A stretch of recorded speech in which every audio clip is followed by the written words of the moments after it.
I have a question about dealing with agnosticism with family, parents, and family and stuff. I've been an atheist since I was a teenager. I mean, I didn't know as much as I did growing up. I kind of learned a little more, like, okay, things more understanding. And I like to use the math analogy when talking about it, because with the whole, I got a jar of gumballs, how the positive or negative, and then, as soon as I'm talking with other people and I happen to have certain family members around and I'm talking religion and I happen to say I'm an atheist, well, a certain family member will jump in and say, no, you're agnostic. Yeah. Well, it's kind of like I embarrass them by me saying that. So they want to make a distinction so nobody has some kind of negative thought process to it. And I'm not quite sure how to go about doing that with certain family members. Okay. So, like, how can I explain myself better other than using, hey, is there an odd amount or an even amount of gumballs in this jar? That's all it is. And people don't seem to like that too much. Understand it, I guess. Well, I mean, personally, I always take that opportunity to have that discussion about knowledge, I knowledge and belief. To ask any questions. Yeah. Most of the people that think, oh, no, you're agnostic because you're not claiming that you know. Yeah, exactly. That's the problem. You can't, no, well, I mean, you can't. I like to be sarcastic, responsible. You can't prove I don't see two pink horses here, can you? But what you don't know, I don't feel. And you know I'm being a jerk about it, but you still don't know.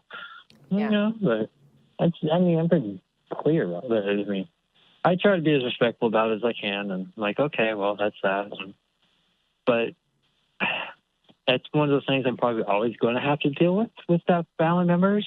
But if there's a better way to deal with it or kind of explain it, or I don't know. Well, I know you're trying to be respectful here, but ask yourself this. Yeah, that's the problem is I'm trying to be as nice as I can about it. Yeah. As I was going to say, ask yourself this. Are they being respectful to you by asserting that you're not actually an atheist? Yeah. I can see that. I never thought of it that way, yeah. So I'm so worried about hurting everybody else's feelings. I never really thought about it that way. But or even by arguing with you over what it is that defines you. I think some people are just determined to misunderstand the distinction. And even when I try to explain it to them, they'll argue with me. And at some point, you just have to say, well, okay, however you want, whatever word you want to use, I don't believe that there's a God, so, and move past the label because they're not mutually exclusive, and a lot of people want them to be mutually exclusive. Right. You're either an atheist or you're an agnostic. You can't be both. There's a universal term for atheist, just like there's a universal term for being a Christian, and it only means one thing.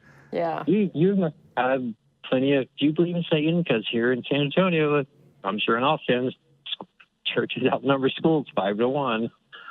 Right. It's hard to talk to somebody rationally. But yeah, that's a good idea. I never thought of it. They're not really. I'm trying to help, be nice to them because I try to respect their theology and what they believe. And yeah, I get it. I mean, if it makes you happy, good. You're not hurting anybody. But I don't respect their theology. I mean, I respect people, not necessarily what they believe. Depending on who the person is, I'll try. Do I need to be sarcastic or smart or rude? But in general, it's a horrible, horrible feel. The people who do believe it, I have found, haven't actually read it, because if they did, read 5 pages, you'll find something horrible. I mean, come on, that's too terrible. Well, I mean, Don Baker often refers to the Bible as a Rorschach test for the morally challenged. So, you can find justification for almost anything you want to do. And that's like, like I say a lot, it's funny how your God always hates all the same people you do. Yeah. Funny, you were born in the perfect spot for you. You are God. You were born. How lucky are you? I mean. Yeah. So, I mean, I realize they were responding based on their own preconceptions. Yeah. And I mean, I can be sympathetic toward that and understand that the people that are saying these things, they haven't really thought about it very much. They think they have, Because they're regurgitating a definition of atheism and agnosticism that somebody told them. They Googled what the words meant, so. Or they didn't. They just accepted somebody's claim that this is what this means without actually investigating. What do the people what do the people who claim the title say about these things? And, that's always, to me, very instructive when you go and find the people that claim that title. Yeah, we're not all perfect. I'm sure there's bad atheists out there, just like there's horrible Christian preachers out there. I mean, we're just not speaking like they are, but hey. I would disagree with that. There's a lot of atheists that I would classify as stupid. Oh, well, yeah. Sure. Being an atheist doesn't increase your IQ. Yeah, not a bit. So, a lot of it's just I've been dealing with this like 20 years almost now with certain family members, and at some point, it's just being understood. How else can you explain it other than they just do not want to see it your way, and it's the whole I can't admit that there could be anything else other than a God because I must be a bad person, or I'm going to hell, or I'm denying it, or. Well, ask them, next time they claim that you're not actually an atheist, that you're really an agnostic, ask them to define those terms for you. No. Well, I've tried the whole, can you tell me what the agnostic is? And it's, well, you don't actually know. Well, you're right, I don't actually know, but I have a pretty good idea, You don't actually know the guy down the road isn't what you think it is, because he's a Mormon. So you're let me ask you something. What's your definition of agnostic and atheism? My thing is, I don't have an answer. I believe in there's always a rational answer. I think I don't see a creator, or there's no reason for you to think that there's a creator. Somebody made you, and but yeah, I understand. That's not my question. So how do you define the words agnostic and atheism? Okay. Well, agnostic is, I would pretty much say you're not sure. Like, you can't claim to know everything. And that's where it gets kind of tricky for me is when it comes to defining atheism, like I say, well, you're right. It's not 100%. I can't 100% definitively say no, but I'm 99 to the 900th power 9% that. I'm pretty right. All right. So this is the problem. All right. So I don't think you're real clear on the definitions. So let me help you out, okay? Atheism is about what you believe. Yeah. And you don't have to claim knowledge. You just have to be convinced that something is true or you're not. Be true. And so if I claim a God exists and you say, I don't believe it, then you have no burden of proof, and you're just not convinced that my claim is true. You're not asserting the other the other side of that there is no God. You're just saying you don't believe my claim. If you say... Sometimes I like the whole Santa Claus. I'd like to believe Santa Claus here?